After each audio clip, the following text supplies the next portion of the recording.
পরে মানুষ কেমন যেন কোরআনের দিকে আসতে চায় না। মানুষ মনে করছে যে আমি তো মুসলমান, আমি একজন ঈমানওয়ালা, আমি কালেমা পড়েছি বিদায় একদিন না একদিন আল্লাহ আমাকে জান্নাত দিবে, তাই মনে হয়। এরকম ধারণা আছে না? অনেক মানুষ কিন্তু বলে আমি তো মুসলমান, আল্লাহ একদিন এখন জাহান্নামের ভিতরে ফেলে দিয়া গুতায় গাথায়া যাই হোক না কেন, পোড়াইয়া কয়লার মতো কালি বানায় হলে পরেও আল্লাহ তো আমাকে আবার ধুয়ে মুছে জান্নাত দিবে। এরকম কথা বলে কি বলে না? মানুষ কিন্তু বলে থাকে। এই তুই একটু ঘুরা দে, আমার ঝামেলা করতেছে। বক্স এদিকে দিছে, বক্স দেখ না, এদিকে বক্স থাকবে ওদিকে, বক্স এদিকে। সম্মানিত দিনী ভাইরা আমার, আমি আপনাদের সামনে অল্প কিছু সময় কথা বলবো। এখন সময়টা নির্ধারণ করে দেওয়া হয়েছে, কতটুকু সময় ওদিকে খেয়াল করব না। আমি শুধু বুঝাতে চাচ্ছি আপনাদের যে এই জমিনের মধ্যে আল্লাহ পাক রব্বুল আলামিন বলেছে বান্দারে কালেমা পড়ো, কালেমা পড়ার পরে কালেমার হক বুঝে আদায় করো। শুধু কালেমা পড়লে কি হবে না, কালেমাও পড়তে হবে, কালেমার হক কি করতে হবে, আদায় করতে হবে। সম্মানিত দিনী ভাইরা, আল্লাহ পাক রব্বুল আলামিন বলেন বান্দারে কালেমা পড়ার পরে লা ইলাহা ইল্লাল্লাহ মুহাম্মাদুর রাসূলুল্লাহ সকলে পড়ি সাল্লাল্লাহু আলাইহি ওয়াসাল্লাম। কালেমা পড়ার পরে আপনি মনে মনে চিন্তা করলেন আমি তো একজন মুসলমান, কালেমাওয়ালা হয়ে গেছি। বন্ধ করাবেন, শুধু কালেমা পড়লে পড়ে কালেমার হক আদায় হবে না। কোরআনের মাহফিল দেওয়া হয়েছে, কোরআনের মাহফিলে বসতে মন চায় না, কোরআনের মাহফিল শুনতে মন চায় না। কোরআন তোমাকে ডাকে কিন্তু কোরআনের ডাকে তুমি সাড়া দাও না। আল্লাহ পাক রব্বুল আলামিন বলেন ওয়া মান আহসানু কাওলাম মিম্মান দাআ ইলাল্লাহ।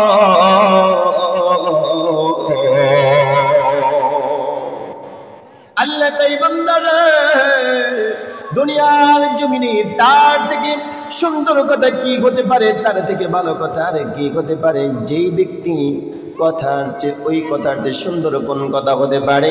যেই ব্যক্তি একমাত্র কেবলমাত্র মানুষদেরকে আল্লাহর দিকে ডাকে। সুবহানাল্লাহ। বন্ধ করবেন। আবার সেই ব্যক্তি ডেকে বলে, সেই ব্যক্তি বলে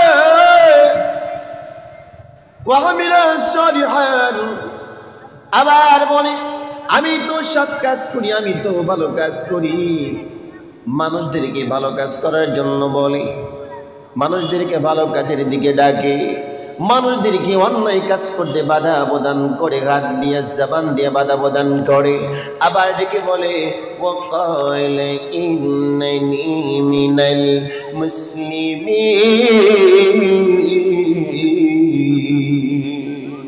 আবার ডেকে ডেকে বলে আমি একজন প্রকৃত মুসলমান। বন্ধুরে, যেই ব্যক্তি আল্লাহর দিকে মানুষদেরকে ডাকে, আবার নিজে ভালো কাজ করে, সৎ কাজ করে, নেক কাজ করে, আবার বলে আমি একজন প্রকৃত মুসলমান, বলেন তো এই আয়াতের মধ্যে আমরা আছি না বের হয়ে গেছি? মানুষদেরকে ভালো দিকে ডাকা হয়, মানুষ আসে না। কোরআনের দিকে মানুষদেরকে ডাকা করছি, কোরআন তোমরা শোনো, কোরআন তোমরা মানো, কোরআন দিয়ে জীবন পরিচালনা করো। কিন্তু তা না করে মনে মনে চিন্তা করে আমি তো মুসলমান, কালেমাওয়ালা, আমি তো কালেমা পড়েছি, আমার আর কোনো কিছু দরকার নাই, জান্নাত তো আল্লাহ দিবেই। আল্লাহ কয় না না না, ও বান্দারে তোমাকে একটু হলেও ঈমান নিয়ে কবরে যাওয়া লাগবে। বন্ধ করবেন। কতটুকু ঈমান নিয়ে কবরে গেলে পরে, কতটুকু ঈমান নিয়ে যদি যেতে পারেন, আল্লাহ পাক রব্বুল আলামিন শাস্তি দেওয়ার পরে বান্দাকে মাফ করে দেবে। কতটুকু ঈমান নিয়ে গেলে পরে মাফ পাওয়া যাবে? রাসূলুল্লাহ সাল্লাল্লাহু আলাইহি ওয়াসাল্লাম সাহাবীদের সামনে বর্ণনা করছেন, ও আমার সাহাবীরা তোমরা শোনো। বন্ধ করবেন। রাসূলুল্লাহ সাল্লাল্লাহু আলাইহি ওয়াসাল্লাম সাহাবীদের সামনে বর্ণনা করছেন, ও আমার সাহাবীরা শোনো, কাল কঠিন কিয়ামতের ময়দানে আল্লাহ পাক রব্বুল আলামিনের সামনে যখন বিচার কার্য শুরু হয়ে যাবে, বান্দা ঈমান নিয়ে যেতে পারে নাই, ঈমান নিয়ে যেতে পারে নাই। ওই বান্দা দুনিয়াতে মুসলমান ছিল, ওই বান্দা দুনিয়াতে দান করত, ওই বান্দা দুনিয়াতে কুরবানি করত, ওই বান্দা দুনিয়াতে রোজা রাখত, ওই বান্দা দুনিয়াতে নামাজও পড়ত, কিন্তু ঠিক মতো কোনো আমলই করে নাই, নামাজ ঠিক মতো আদায় করে নাই। যারা নামাজ নাই তার ঈমান নাই। বাইনাল আবদি ওয়া বাইনাল কুফরি তারকুস সালাত। এক ওয়াক্ত নামাজ ছেড়ে দেওয়ার কারণে বিনা তবে মারা গেলে সে কাফের হয়ে যাবে, আর কাফের কোনোদিন আল্লাহর জান্নাতে যেতে পারে না। বন্ধ করাবেন।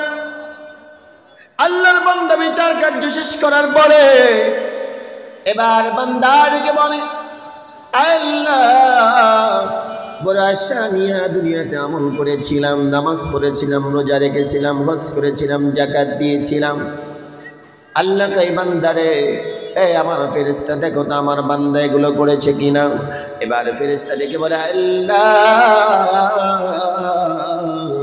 তোমার বান্দা যা যা করেছে লোক দেখানোর জন্য করেছে, তোমাকে খুশি করার জন্য করে নাই। আর নামাজ পড়েছে, মাঝে মাঝে পড়েছে, আবার মাঝে মাঝে পড়ে নাই। অতএব নামাজ পড়েছে কবুল হয় নাই, দান করেছে কবুল হয় নাই। বন্ধুগণ আমার, আল্লাহর এই বান্দা ঈমান ছাড়া কবরে যাওয়ার কারণে এই বান্দা মুসলমান হওয়ার পরেও জান্নাতে যেতে পারলো না। বন্ধুগণ আমার, আল্লাহর একজন মহব্বতের বান্দা জাহান্নামে দিয়েছে। জাহান্নামে দেওয়ার পরে আল্লাহ কয়, ফেরেশতারে দেখো তো আমার কোন বান্দা জাহান্নামের মধ্যে ঈমান নিয়ে আছে কিনা, একটু খুঁজে খুঁজে বের করো। বন্ধুরা, আল্লাহর ফেরেশতা মালিক ফেরেশতা বললেন, আল্লাহ তাআলা জাহান্নামের ভিতরে এমন কোন বান্দা নাই যেই বান্দা ঈমান নিয়ে কবরে চলে গেছে। আল্লাহ কয়, ফেরেশতারে আমার এই জাহান্নামের মধ্যে আমার একজন বান্দা আছে, যেই বান্দা আমাকে বারবার ডেকে ইয়া গান্নান ইয়া মান্নান, কে আমাকে এই নাম বলে ডাকে, কে আমাকে ডাকে, একবার দেখা দাও। আল্লাহর ফেরেশতা বলে, মালিক ফেরেশতা বলেন, আল্লাহ তাআলা এরকম কোন মানুষ তো আমি খুঁজে পাই না। আল্লাহ এরকম মানুষ তো জাহান্নামের মধ্যে খুঁজে পাওয়া যায় না। আল্লাহ কই দেখো তো, অবশ্যই তুমি খুঁজে পাবে।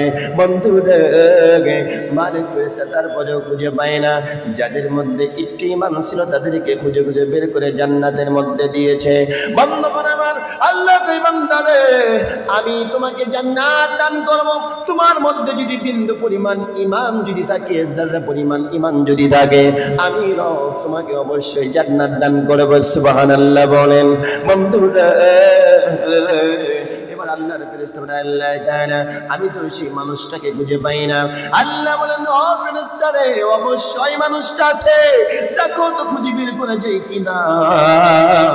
এবার ফেরেশতা বলেন, আল্লাহ তো খুঁজে তো পাচ্ছি না, খুঁজে তো পাই না। বন্ধুরে, কতটুকু ঈমান নিয়ে কবরে গেলে পরে, কতটুকু ঈমান নিয়ে গেলে পরে আল্লাহ জান্নাত দান করবে। আল্লাহ পাক রব্বুল আলামিন বলেন, বান্দারে যারা পরিমাণ ঈমান নিয়ে যদি আসতে পারো, যারা পরিমাণ ঈমান নিয়ে যদি আসতে পারো, আমি রব তোমাকে জান্নাত দান করব। সুবহানাল্লাহ বলেন। বন্ধুগণ আমার, তাফসীরের মধ্যে লেখা হয়েছে একটা যারা শব্দের অর্থ হলো দুনিয়ার জমিনে একটা সরিষার দানা যদি 70টা ভাগ করা যায়, ও থেকে এক ভাগ তোমাকে যারা বলা হয়। কিন্তু এই জামানাতে এসে, যেহেতু মিডিয়ার যুগ, এই জামানাতে এসে এমন একটা অবস্থা হয়ে গেছে, যারাকে কেমনভাবে ভাগ করেছে। সূর্য যখন সকালবেলা ঘরের ভিতর দিয়ে যখন আলো আসে, ওই আলোর মধ্যে দিয়ে একটা আলোর ভিতর দিয়ে ছোট্ট ছোট্ট কোনাকোনি কিছু কিছু দেখা যায় কি যায় না, অনেকগুলো অণু দেখা যায়। রাত্রেবেলা লাইট মারলে পরে অণুগুলো দেখা যায়। এটা একটা অণুকে বলা হয় জাররা। আল্লাহু আকবার বলেন। আল্লাহকে বান্দারে এরকম জাররা পরিমাণ ঈমান নিয়ে যদি যেতে পারো, আমি রব তোমাকে সুন্দর করে জান্নাত দান করব। সুবহানাল্লাহ বলেন। এবার আল্লাহ কয়, মালিক ফেরেশতারে আমার বান্দা অবশ্যই জাহান্নামের মধ্যে আছে, বের করো। কিন্তু মালিক ফেরেশতা খুঁজে পায় না। আল্লাহ পাক রব্বুল আলামিন এবার তার কুদরতি হাত দিয়া জাহান্নামের ভিতর থেকে সেই বান্দাকে টেনে নিয়ে যাবে। সেই বান্দার মধ্যে যারা পরিমাণ ঈমান আছে, আল্লাহু আকবার বলেন। এবার আল্লাহর ফেরেশতা ডেকে বলে, আল্লাহ তাআলা এই বান্দার মধ্যে যারা পরিমাণ ঈমান কেমন করে আছে, এই বান্দা তো তার চেহারা চেনা যায় না, এই বান্দার চেহারাটা কেমন ছিল বলতে পারি না, এই বান্দা তো একদম কালির মতো কালি হয়ে গেছে, জাহান্নামের আগুনে পড়তে পড়তে কালি হয়ে গেছে। আল্লাহ কয়, আমার এই বান্দার শাস্তি তো শেষ হয়ে গেছে, আমি এই বান্দাকে, যেহেতু আমার বান্দা বলেছে, আমার বান্দা ডেকে বলে, আল্লাহ জাহান্নামের মধ্যে অনেকদিন তো দিয়েছিলা, একটু কি এই জাহান্নামের নিচ থেকে একটু উপরে এনে দেওয়া যায়? বন্ধুগণ আমার এরকমটি করে আল্লাহর কাছে আরজি জানালেন, আল্লাহ আমাকে কি একটু উপরে এনে দেওয়া যায়? আল্লাহ কই, বান্দারে তোমার কি এই শর্তটা ঠিক থাকবে নাকি? এবার বান্দারেকে বলে, আল্লাহ আমি আর কোনো কিছু তোমার কাছে চাই না। বন্ধুরে আল্লাহ পাক রব্বুল আলামিন যখন বান্দাকে জাহান্নামের গভীর থেকে তুলে যখন জাহান্নামের দরজার সামনে এনে দিয়েছে, আবার ডাক দিয়েছে, ইয়া গান্নান ইয়া মান্নান। আবার যখন বান্দা ডাকে, আল্লাহ জির হয়ে গেলেন, বান্দারে কেন তুমি আমাকে ডাকো? এবার বান্দারেকে বলে, আল্লাহ তুমি না দয়ার সাগর, তুমি না মায়ের সাগর, আর তুমি আমাকে জাহান্নাম থেকে তুলে জাহান্নামের দরজার সামনে এনেছো। আল্লাহ আমাকে কি একটু জাহান্নাম থেকে বের করে একটু জাহান্নামের দরজার ওই পারে কি দেওয়া যায় নাকি? আল্লাহু আকবার বলেন, জোরে করেন আল্লাহু আকবার। এবার আল্লাহর বান্দা এই কথা বলার পর আল্লাহ কয়, বান্দারে একবার তুমি বলেছো জাহান্নাম থেকে দরজার সামনে এনে দেওয়ার জন্য, আমি রব তোমাকে দরজার সামনে এনে দিলাম, আবার তুমি ডেকে বলো দরজার বাইরে দেওয়ার জন্য। এই বান্দারে তোমার শর্ত কি ঠিক থাকবে নাকি? এবার বান্দা ডেকে বলে, আল্লাহ একবার যদি বের করো, আমি আর কোনো কিছু চাই না, শর্ত ডেকে রাখবে। বন্ধুগণ আমার, আল্লাহ পাক রব্বুল আলামিন ওই বান্দাকে জাহান্নাম থেকে বের করে জাহান্নামের বাইরে যখন এনেছে, এবার বাইরে যখন বসে থাকলেন, জাহান্নাম থেকে ওই দরজার সামনে থেকে জান্নাতের নাজ নিয়ামত দেখা যায় কিন্তু পায় না, দেখা যায় কিন্তু পায় না। আবার ডাক শুরু করেছে, ইয়া গান্নান ইয়া মান্নান। আল্লাহু আকবার বলেন। আবার বান্দা ডাকা শুরু করেছে, আল্লাহ কয়, বান্দারে তুমি কেন আমাকে ডাকো? আল্লাহ তাআলা জাহান্নাম থেকে বের করেছো, একবার তোমার কাছে আরজি জানাই, ওই যে দেখা যায় জান্নাতের নাজ নিয়ামত, আল্লাহ জান্নাতের নাজ নিয়ামত আমি চাই না, আমাকে তুমি একটু জান্নাতের দরজার মধ্যে একটু দেওয়া যায় কিনা? সুবহানাল্লাহ। আল্লাহ কই, বান্দারে কয়বার তুমি শর্ত ভাঙলা? এবার বান্দাদেরকে বলে, আল্লাহ ও মালিক, তোমার বান্দাকে তুমি জাহান্নামে দিয়েছিলা, আবার তুমি জাহান্নাম থেকে বের করে জাহান্নামের দরজার সামনে আনলা, আবার তুমি বান্দাকে জাহান্নাম থেকে বের করে জাহান্নামের বাইরের দরজার সামনে আনলা, আবার তুমি তাকে জান্নাতের সামনে দরজায় বসায় দিলা। আল্লাহ আর শর্ত লাগবে না, কোনো শর্ত দেব না, একবারে তুমি জান্নাতের মধ্যে দরজার সামনে দাঁড় করিয়ে দাও, আমি কোনো নাজ নিয়ামত চাই না। আল্লাহ কই, বান্দারে আমি তোমাকে জান্নাতের মধ্যে থেকে জান্নাতের দরজার সামনে তোমাকে দেব। এবার বান্দাটাকে বলে, আল্লাহ তাআলা আমি কোনো নাজ নিয়ামত চাই না, কারণ কোনো দুনিয়ার জন্য যত নাজ নিয়ামত আমি পেয়েছি, কোনো নাজ নিয়ামতের শুকরিয়া আদায় করি নাই, আজকে আমি কোনো নাজ নিয়ামত চাই না, আমি বড় কোনো জান্নাত চাই না। আল্লাহ ওই জান্নাতের মধ্যে আমাকে একটু জায়গা করে দাও, আমি ছোট্ট একটা ঘরের মধ্যে থাকতে চাই। আল্লাহু আকবার বলেন। এবার বান্দা যখন এই কথা বলে, আল্লাহ কয়, বান্দা রে আমি রব অত ছোট হই নাই, আমি রব যাকে জান্নাত দান করব, ছোট কোনো জান্নাত দান করব না, আমি রব এমন জান্নাত তাকে দান করব, এরকম দুনিয়ার সমান 10টা দুনিয়ার সমান জান্নাত তাকে দান করব। সুবহানাল্লাহ। আল্লাহ তাআলা বলে, বান্দারে তোমার মধ্যে যারা পরিমাণ ঈমান থাকার কারণে আমি রব তোমাকে তোমার বাড়ি জান্নাত তোমাকে ফিরিয়ে দেব। ও আমার বাবাজিরা ভাইরা, আপনাদেরকে আমি বলতে চাই, কালেমা পড়লেই জান্নাত পাওয়া যায় না, কালেমা পড়লেই জান্নাত পাওয়া যায় না, কালেমার হক আদায় করে আমাকে আপনাকে চলা লাগবে, তারপরে ঈমান নিয়ে কবরে যাওয়া লাগবে। বন্ধ করাবেন, একটু পানি এনে তো করো, দিলবারের কাছে বন্ধ করাবেন। আমরা মনে করেছি, যেমন হাদিসের মধ্যে বলা হয়, মান ক্বালা লা ইলাহা ইল্লাল্লাহ দাখালাল জান্নাহ। এমন হাদিস আছে বলে, মান ক্বালা লা ইলাহা ইল্লাল্লাহ দাখালাল জান্নাহ। কালেমা পড়লে জান্নাত, কালেমা পড়লে জান্নাত, কালেমা পড়লে জান্নাত। এটা কিন্তু এরকম হাদিস নয়। মান ক্বালা লা ইলাহা ইল্লাল্লাহ ফাদাখালাল জান্নাহ। কালেমা পড়েছ, কালেমা পড়ার পরে ফা যদি না লাগাতেন, এই ফার মধ্যে আল্লাহ পাক রব্বুল আলামিন তোমার সব কার্যক্রম ঢুকায় দিয়েছে। বান্দা, সৎ কাজ করতে হবে, নামাজ পড়তে হবে, অশ্লীল কাজ করা যাবে না, অন্যায় কাজ করা যাবে না, চুরি করা যাবে না, জিনা করা যাবে না, ব্যভিচার করা যাবে না। আল্লাহর জমিনে আল্লাহর দিন কায়েম তোমাকে করতে হবে। এক কথায় রব্বে কারীম ফার মধ্যে সব ঢুকায় দিয়েছে বান্দারে। এমনি এমনি কালেমা পড়লা জান্নাতে গেল না, তা হবে না। মান ক্বালা লা ইলাহা ইল্লাল্লাহ ফাদাখালাল জান্নাহ। যে ব্যক্তি একবার তার জীবনে কালেমা পড়বে, কালেমার হক যখন আদায় করে চলবে, ওই ব্যক্তি আল্লাহ পাক রব্বুল আলামিন তাকে জান্নাত দান করবে। সুবহানাল্লাহ। কোরআনের মাহফিল দেওয়া হয়েছে, কোরআনের মাহফিলে বসতে ভালো লাগে না। বলেন তো, এই কালেমার কোনো দাম আছে? কথা কয় না, দাম আছে? এই কালেমার কোনো দাম নাই, যেই কালেমা আপনাকে কোরআনের মাহফিল বসাইতে পারে। ঠিক আছে না ভাই?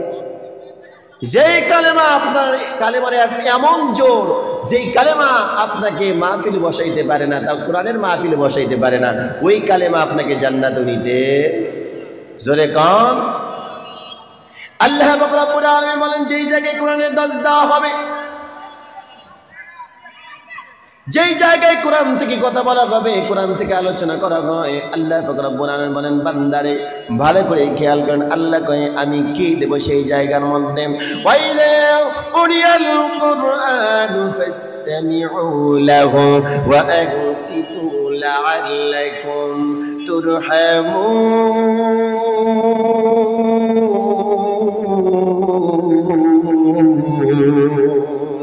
আল্লাহ কয় বান্দারে, আমার কোরআনের দর্শ যে জায়গায় হবে, কোরআন থেকে যে জায়গায় কথা বলা হবে, আল্লাহ ডেকে বলতেছেন, ওয়াইদা কুরিয়াল কুরআন, কোরআন থেকে যে জায়গায় কথা বলা হবে, ওয়াইদা কুরিয়াল কুরআন ফাসতামিউ লাহু, ওই জায়গায় যারা চুপ করে বসে থাকতে পারবে, চুপ করে শ্রবণ করতে পারবে, ভালো করে শুনতে পারবে, দিলের কান লাগায় শোনে, মনের কান লাগায় শোনে, কি বলে সব কিছু সুন্দর করে কানতে দিলের কান লাগায় শোনে। আল্লাহ কয় বান্দারে, আমি ওই জায়গার মধ্যে লাআল্লাকুম তুরহামুন, আমি রব্বে কারীম ওই জায়গার মধ্যে আসমান থেকে একটা একটা করে রহমত নয়, আল্লাহ কয় বান্দারে, আমি আসমান থেকে ওই জায়গার মধ্যে রহমতের বাড়ি দ্বারা বর্ষণ করতে থাকি। সুবহানাল্লাহ। আল্লাহ একটা একটা করে রহমত দেয় না, কি দেয়? রহমতের বাড়ি ধারা, মানে বৃষ্টির মতো রহমত পড়তে থাকে। যেই জায়গায় কোরআনের দর্শ দেওয়া হয়, কোরআন থেকে কথা বলা হয়, কোরআনের আলোচনা বিবেচনা করা হয়, আর মানুষ এই জায়গায় বসতে পারে না। যখনই যদি ডাকা হয়, কিরামান কাতিবিন, রোজগার সরের দিন আল্লাহর দরবারে যদি করে অভিযোগ, আমি বলবো দুনিয়ায় ছিলাম খাজা বাবার লোক। এই গান যখন টান দিবে, আল্লাহ কয় যে মাহফিলের এই আশেপাশে কোনো রকম তাম্বু টাম্বু কিচ্ছু থাকতো না, সব ফাইরে চুরে আসতো না। কতক্ষণ ঠিক কিনা? কিন্তু কোরআনের সঠিক কথা এগুলা নিতে চাই না, এগুলা শুনতে চাই না, এর মাহফিলে বসতে চাই না। ঠিক বললাম না ভুল বললাম? তাহলে কতটুকু পরিমাণ ইমান নিয়ে যাওয়া লাগবে? আমারও আজকে আপনারা বুঝতেছেন? হ্যাঁ, আমি কিন্তু ইংরেজির কথা কইতেছিলাম, বাংলায় কইতেছি, বাংলায়। আর সব তো আমার মানুষ, আমার কথা বোঝা যায় না? কতটুকু পরিমাণ ইমান নিয়ে যাওয়া লাগবে? কতটুকু? জাররা পরিমাণ। জাররা শব্দ অর্থ কতটুকু? একটা বালির কণা যেরকম লাইটের মধ্যে ধরলে পড়ে বালি ওই লাইটের মধ্যে দেখা যায়, এমনি এমনি চোখ দিয়ে দেখা যায় না। ওই একটা কণা হলো জাররা। এতটুকু পরিমাণ ইমান নিয়ে যেতে হবে, তারপর আল্লাহ জান্নাত দান করবে। বন্ধ করবেন। আল্লাহ কই বান্দারে এই জান্নাত তোমাকে দান করলাম, এই জান্নাত তোমাকে দেওয়া হলো। আল্লাহর বান্দা ডেকে বলে আল্লাহ এমন জান্নাত তুমি দিয়েছো, এটা বোধহয় আমার জান্নাত না, এত বড় জান্নাত আমাকে তুমি দিবা আমারও তো মনে হয় না। আল্লাহু আকবার বলেন। আল্লাহ বলেন বান্দারে আমি একবার যাকে জান্নাত দান করি, একবার যাকে জান্নাতের মধ্যে একবার জান্নাতের মধ্যে যাকে ঢোকায় দিই, আমি রব ওই বান্দাকে ওই জান্নাত পুরা জান্নাতের মালিক বানায় দেই। সুবহানাল্লাহ। কম বন্ধ করে আমার এই জান্নাতে যেতে হলে দুনিয়াতে আমল করা দরকার আছে না নাই? জোরে কন্যা আছে না নাই? আমলে সলেহ করতে হবে, সৎ কাজ করতে হবে, অসৎ কাজ করা যাবে না। এখন বলেন তো সৎ কাজ কি আর অসৎ কাজ কি? হ্যাঁ, সৎ কাজের মধ্যে বোধ হয় নামাজ নাই, আছে? নামাজ আছে? সৎ কাজের মধ্যে যদি নামাজ থাকে তাহলে নামাজ পড়া দরকার আছে না নাই? কম না বেশি? নামাজ না পড়লে তার ঈমান থাকে না। নামাজ না পড়লে কি থাকে না? মুসজিলাত লাগুস শামসিন দা কোন বিঘা, ইমানের কত দাম, ইমানের কত পাওয়ার। এই জমিন থেকে যখন আমি আপনি যখন বিদায় নিয়ে চলে যাব, এই কথাটা দিলের কান লাগায় শোনেন। আমরা সারা জীবন শুনলাম কবরে দেওয়ার পরে বান্দাকে প্রশ্ন করবেন 3টা, আর আমি রিসার্চ করে পেয়েছি বান্দাকে প্রশ্ন করবেন 5টা। জোরে কোন কয়টা? আরো জোরে বলেন কয়টা? বন্ধ করবেন। আবু দাউদ শরীফের মধ্যে এসেছে আল্লাহ পাক রব্বুল আলামিন বান্দাকে, মুমিন বান্দা যে হবে 5টা প্রশ্ন করবেন, আর কবিন বান্দা যে হবে 4টা প্রশ্ন করবেন। মুসজিলাত লাগুস শামসিন দা গুরুবিঘা আল্লাহ পাক রব্বুল আলামিন বান্দাকে প্রশ্ন করবেন একটা সাইকোলজিক টেস্ট, মনস্তান্ত্রিক পরীক্ষা। কেমন পরীক্ষা করবেন ভালো করে খেয়াল করেন। মুসজিলাত লাগুস শামসিন দা গুরুবিঘা আল্লাহ পাক রব্বুল আলামিন বান্দাকে পরীক্ষা করবেন সূর্য হারান্ত অবস্থায়, ডুবা অবস্থায়, সূর্য লাল রং যখন চলে আসবে এই অবস্থায় পরীক্ষা করবেন। আল্লাহর ফেরেশতা আল্লাহর ফেরেশতা যখন বান্দাকে বলবে মান রব্বুকা, ও বান্দারে জবাব দাও তোমার রব কে। এবার বান্দা ডেকে বলবে, বান্দা যদি নামাজি হয়, বান্দা যদি ইমানদার হয়, বান্দা যদি মুমিন হয়। এবার বান্দা ডেকে বলবে আল্লাহর ফেরেশতারে একবার তুমি তাকায় দেখো না, মুসজিলাত লাগুস শামসিন দা গুরুবিঘা পশ্চিম গগনে একবার তুমি তাকায় দেখো সূর্য লাল রং চলে আসছে, সূর্য তো ডুবে যাবে, আমার তো নামাজের সময়টা চলে যাচ্ছে। সুবহানাল্লাহ। বান্দা যখন এই কথা বলবে সূর্য লাল রং চলে আসছে, বান্দা যদি মুমিন হয়, বান্দা যদি ইমানদার হয়, নামাজি হয়, বান্দা বলবে আল্লাহর ফেরেশতারে প্রশ্নের জবাবটা পরে হবে একবার তুমি তাকায় দেখো। তুমি কি দেখো না সূর্যের লাল রং চলে আসছে, সূর্য তো ডুবে যাবে, নামাজের সময়টা চলে যায়। এই ফেরেশতা আমাকে তুমি একটু ওযুর পানি এনে দাও, আমি নামাজ পড়তে চাই। সুবহানাল্লাহ। কোন জোরে কন্না সুবহানাল্লাহ। এবার ফেরেশতা ডেকে বলে আল্লাহর বান্দা এমন একটা জায়গায় তুমি এসেছো, এটা হলো আমলে বারযাক, এই জায়গার মধ্যে বান্দা কোনো রকম নামাজ লাগে না। আল্লাহু আকবার। এবার বান্দা ডেকে বলে নামাজ যদি না লাগে কি লাগবে জায়গায়? এবার ফেরেশতা ডেকে বলে আল্লাহর বান্দারে তুমি নামাজি হওয়ার কারণে, মুমিন হওয়ার কারণে, ইমানদার হওয়ার কারণে, ইমানওয়ালা হওয়ার কারণে আল্লাহ তোমাকে প্রশ্ন করেছেন, আল্লাহ তোমাকে পরীক্ষা নিয়েছেন। সূর্য হেলান্ত অবস্থায় সূর্যকে হেলায়া লাল রং দিয়া আল্লাহ তোমাকে পরীক্ষা নিয়েছেন, দেখি তো আমার বান্দা নামাজি ছিল কিনা। সুবহানাল্লাহ। কোন আল্লাহ লিখিত নিবে না, মৌখিক নিবে না, আল্লাহ পরীক্ষা করবেন সূর্য হেলান্ত অবস্থায়। এখন বলেন তো নামাজ যদি ছেড়ে দেন কবরে যাওয়ার পর আল্লাহর পরীক্ষায় পাস করবেন না ফেল করবেন? ফেল হিসাবে তো ফেল, হিসাবে কি হিসাবে ফেল হয়ে গেছেন। হিসাবে যদি ফেল হন তাহলে জান্নাত কোথায়? হ্যাঁ, প্রথম জায়গায় তো ধরা, প্রথম জায়গায় কি ধরা। এবার আল্লাহর ফেরেশতা বললেন, আল্লাহর বান্দা বলো তোমার রব্বুকা, তোমার রবকে। এবার ফেরেশতার প্রশ্ন শুরু হয়ে গেল। আল্লাহর পরীক্ষায় বান্দা যখন পাশ করেন ফেরেশতার প্রশ্ন হবে 4টা। ফেরেশতা প্রশ্ন শুরু করে দিলেন, আল্লাহর বান্দা বলো তো তোমার রবকে। এই বান্দা দুনিয়ার জমিনে যে রবের কাজ করতে পারত, রব কি বলেছে ভালো করে দিলের কান লাগায় শোনেন। আল্লাহ পাক রব্বুল আলামিন বান্দারে, আমি তোমাকে দুনিয়াতে পাঠিয়েছিলাম শুধুমাত্র একমাত্র কেবলমাত্র আমার কোরআনের রাজ কায়েম করার জন্য। কথা কোন ঠিক কিনা? আদম শফিউল্লাহ থেকে মুহাম্মদ রাসূলুল্লাহ সাল্লাল্লাহু আলাইহি সাল্লাম পর্যন্ত শারআ লাকুম মিনাদ-দীন। আল্লাহ কয়, ও নবী, আমি আপনাকে দুনিয়াতে পাঠালাম। কেন পাঠালাম? আপনার আগে আমি যত নবীকে দুনিয়াতে পাঠিয়েছিলাম প্রত্যেকটা নবীকে একই দিন দিয়ে পাঠিয়েছিলাম।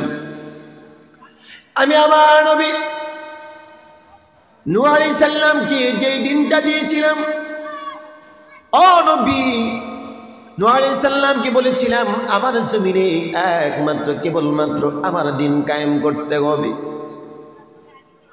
হযরতে ইব্রাহিম খলিলুল্লাহকে বলেছিলাম, নবী গো, আমার জমিনে একমাত্র কেবলমাত্র আমার দিনই আপনাকে কায়েম করতে হবে। ও নবী, আমি আমার নবী মুসা কালিমুল্লাহকে বলেছিলাম আমার জমিনে একমাত্র কেবলমাত্র আমার দিনই কায়েম করতে হবে। বন্ধ করবেন আনাকিমুদ্দিন। আল্লাহ বলছেন, ও নবী, তোমার আগে যেই নবী এসেছে ঈসা রূহুল্লাহ, আমি তাকেও এই একই দিন দিয়ে পাঠিয়েছিলাম আমার জমিনে শুধুমাত্র আমার দিন কায়েম করতে হবে। আমি আল্লাহ পাক রব্বুল আলামিন আপনাকে বলে দিলাম, তাদেরকে যে দিন দিয়েছিলাম আপনাকেও সেই একই দিন দেওয়া হয়েছে। আমার জমিনে শুধুমাত্র আমার রাজ তোমাকে কায়েম করতে হবে। বন্ধুরা,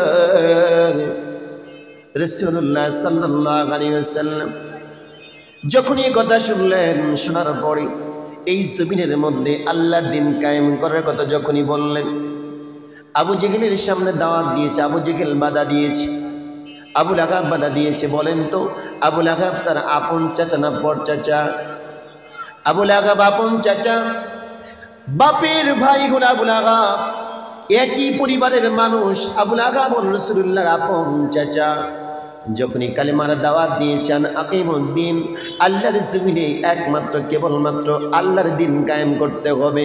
আবু লাহাব বলেছিল, ভাতিজা মুহাম্মদ রে, নতুন ধর্মের দাওয়াত দাও, এই ধর্ম এই জমিনে চলতে পারে না, চলবে না। রাসূল বলেছেন, চাচা রে,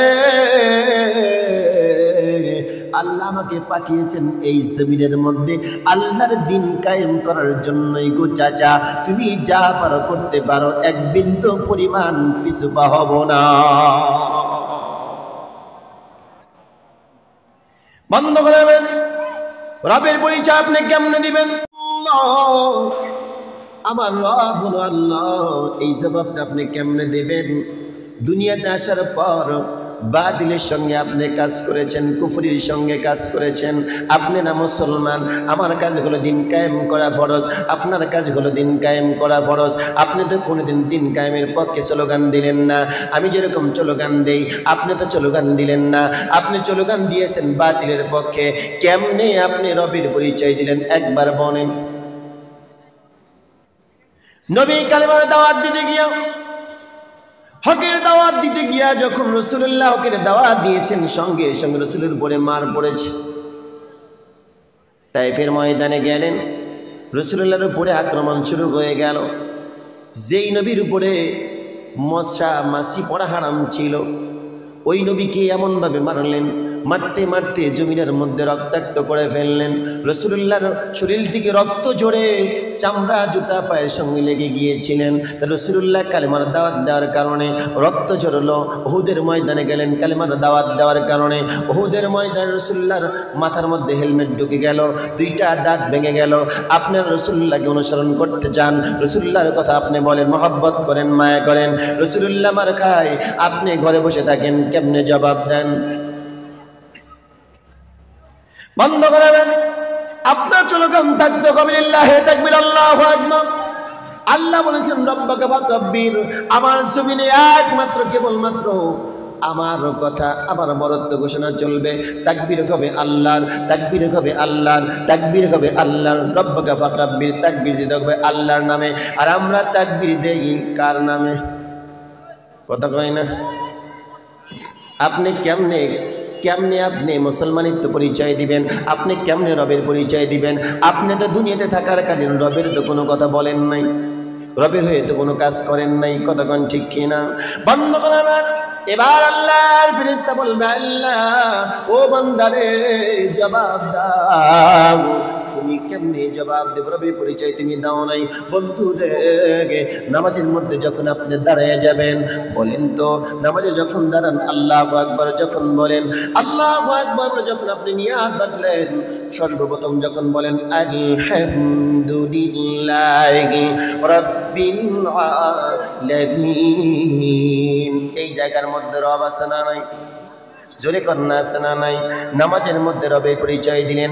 আবার যখন সে রুকুতের মধ্যে চলে গেলেন, আল্লাহু আকবার যখন রুকু যখন দিলেন, রুকু থেকে যখন উঠলেন, সামিআল্লাহু লিমান হামিদা রাব্বানা লাকাল হামদ, বলেন তো রব আছে না নাই? এখানে রবের পরিচয় দেন। আবার যখন সিজদার মধ্যে যখন চলে যাবেন, বলেন তো সুবহান রাব্বিয়াল আ'লা, রব আছে না নাই? বন্ধুরে, আবার যখন দুনিয়ার জমিন থেকে বিদায় নিয়ে চলে যাবেন, কবরের মধ্যে তার করে বসায় বলবে, বান্দারে বলো তো তোমার রবকে। বান্দা যদি রবের পরিচয় দিতে পারতো, রবের পরিচয় যদি দুনিয়াতে দিতে পারতো, ওই বান্দা সরাসরি বলবে রব্বি আল্লাহ, আমার রব হলো আমার আল্লাহ।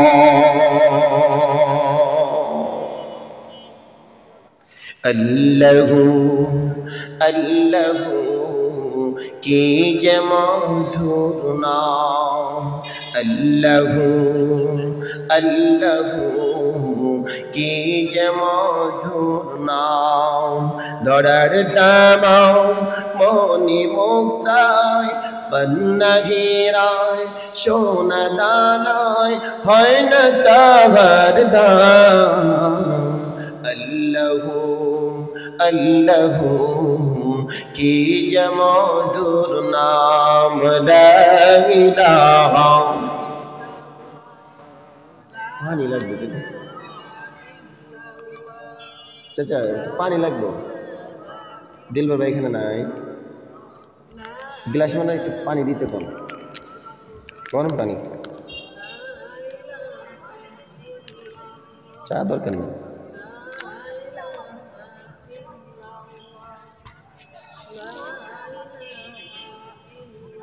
তাই খিদা লাগবো, দেখেন যেভাবে কইতেছেন, জোরে লা ইলাহা